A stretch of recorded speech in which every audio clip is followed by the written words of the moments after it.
right, so today we are going to go over this beat that I made. It's like a boom bap type beat. I think it sounds like Dilla or Pete Rock. Let me know in the comments what you think. So I'm gonna let the beat play and then I'm gonna go over each element.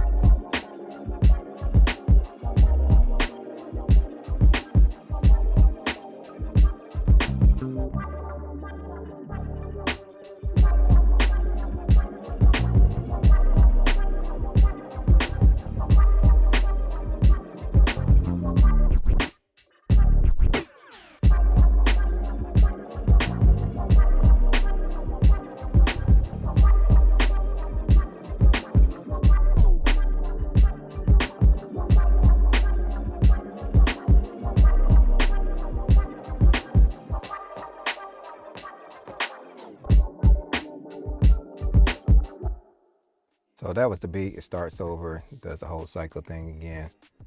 So let's start with the loop. Usually I start the beats with the loop. I'm gonna just play the loop. Here we go.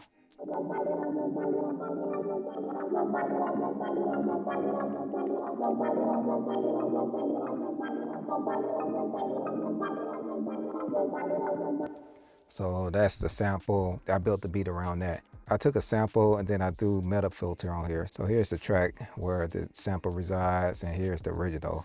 So usually when I put some effects and do, special things to a loop or whatever, I like to bounce it right away. So I'll just bounce it to a new track so it has all the effects printed onto here. Here you can see I had like Decimort, Crystallizer, Dodge Pro.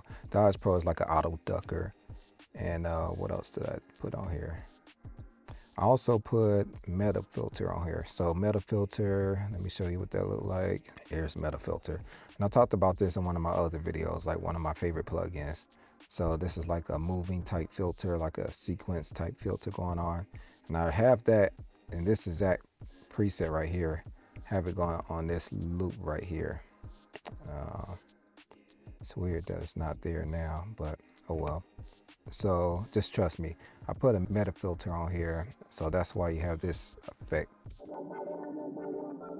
the wah wah wah wah wah type sound. So the next thing I start off with is the drums. So I'm gonna solo the drums and play them all together. So here we go.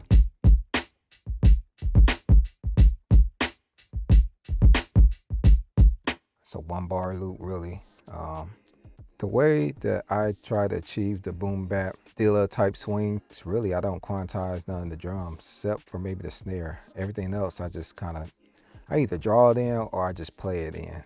So in this case, I think I played it live on the controller, and then some of the things I might have shifted over or just drew in, but even the hi-hats, everything is like it's off grid. So that's kind of how you get that swing type feel. And you listen to it against the metronome, it sounds super off. Listen.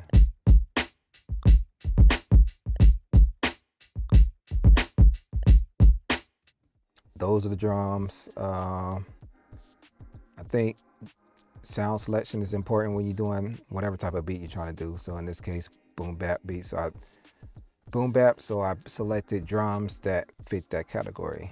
Next element, in another section of the beat, I put in like a little bass.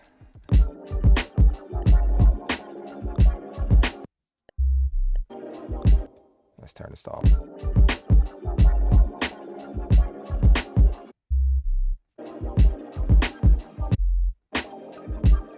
So it's kind of subtly in there. And then I have like a real bass guitar.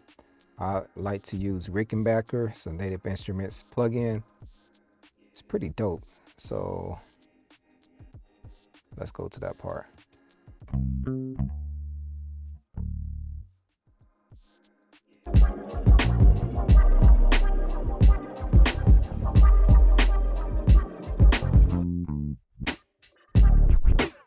And I just played it straight up the way it is. I didn't add any effects or anything to it. It just sounds good, like out the box. And then I took another instrument from Native Instruments. I think it's called Cloud Supply. Let me just turn it. Let's activate this. The reason that I bounce these, sometimes it's just conserve the CPU for some reason. If you have a lot of instruments going, sometimes it can make your CPU choke up a little bit. So let's open this up. So here I'm using Cloud Supply. I'm using this sound called Ace Rainbow, whatever. And I also threw the meta filter on there, the same as that preset I used on the sample. So it all kind of blends in together. So I'm gonna solo and play the actual, I'm gonna play this track since I have it active. Let's see what it does.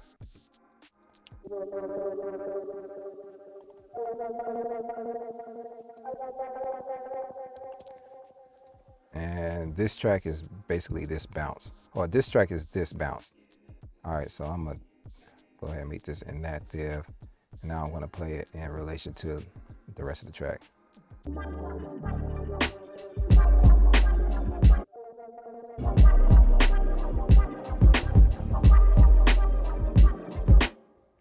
So that's that. And then I added an 808 in here too. For some reason I just can't help but to add an 808. I know 808 is not really in Boombap, but I did it anyway. So let's see how that sounds.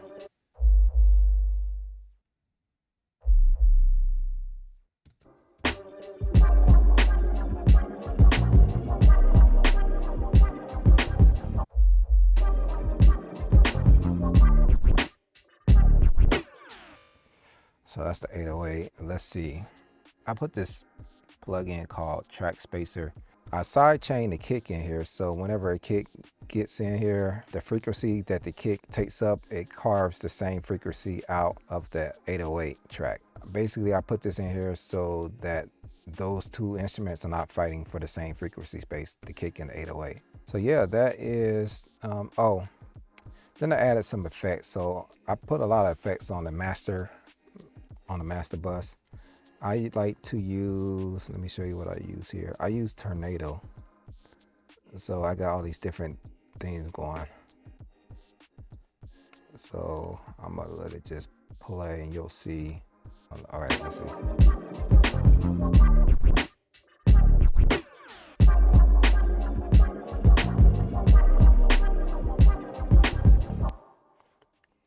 I don't know, I just use those just to make the track sound a little more interesting. Not as boring, I guess. I don't know, I like doing the, what is it, the SP404 type effects. I have a video on how to do that. Using just even the native plugins in Bitwig Studio. But I like the whole function of the SP404 and you know how you can do like live performance type effects and stuff like that. Sometimes I try to integrate that kind of feel in my beats and stuff. I also have shaper box. I use that in the beginning of the track to give that scratch, the back scratch, whatever you want to call it, baby scratch. It's in the beginning. It's just that. To recap, for the most part, I start off with the loop or I start off with the melody or whatever. Then I add the drums and other instruments, and that's pretty much the beat. That was my beat breakdown for this boom bap type beat. Let me know in the comments what you think. Let me know who you think will rap on here. If you find this video to be useful or helpful, please remember to like, share, subscribe, share with your friends, and I will see you in the next video.